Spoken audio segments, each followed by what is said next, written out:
pahinga, pahinga time tayo guys.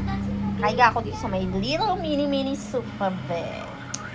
Ganyan tayo guys, magmaganda tayo guys. Huwag tayo magpa-stress guys. Tingnan mo yung walang ano guys. Oh, sobrang init dito guys sa Pilipinas guys. Grabe guys. Bisita ako, nagsitatingan. Bunutan daw nila ako ng buhok sa kilikili. Ayan sila guys. So, yan. Tingnan mo sila. Oh, tara dito, bunutan tayo ako buhok sa kilikili. Bili.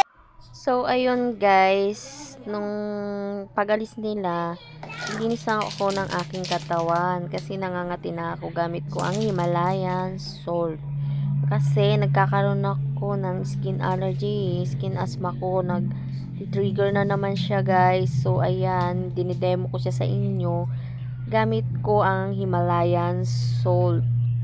Hindi ko na siya nakakalma, hindi ko na siya matiis. So ayan, gagamitin ko ang Himalayan salt sa paghilamos at sa pagligo. So inuno ko muna guys yung aking face. So gamit ang Himalayan salt. So nanguha na ako ng tabo na may tubig para basain ang aking muka. So, ayan, binasa ko siya guys ng tubig. Then, a-applyan ko siya ng Himalayan salt. Bababad ko lang siya guys ng mga, wala pang 1 minute, siguro seconds lang. Kasi, sobrang kate.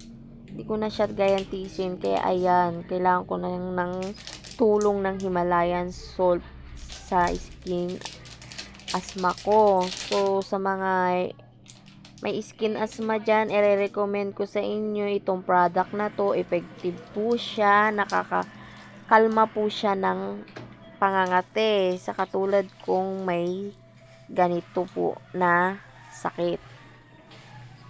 Sobrang kati niya guys, dumadami siya pagka wala tayong ina-apply na pampakalma guys. Actually, bata pa lang ako, sakit ko na tong ganito. Buti nga ganito lang yung nangyayari sa akin guys, kasi noon last year nung bata ako, buong katawan ko na maga. So ayan siya guys, tinuro ko lang sa inyo kung paano siya gamitin. Yan lang yung gamit kong sabon. Kaya kung gusto nyo siya guys, may ilalagay ko na lang yung link dyan sa may yellow basket sa baba. Kaya kung pag gusto ninyo mag-order, check nyo na lang dyan guys sa may yellow basket. Ilalagay ko na lang po siya.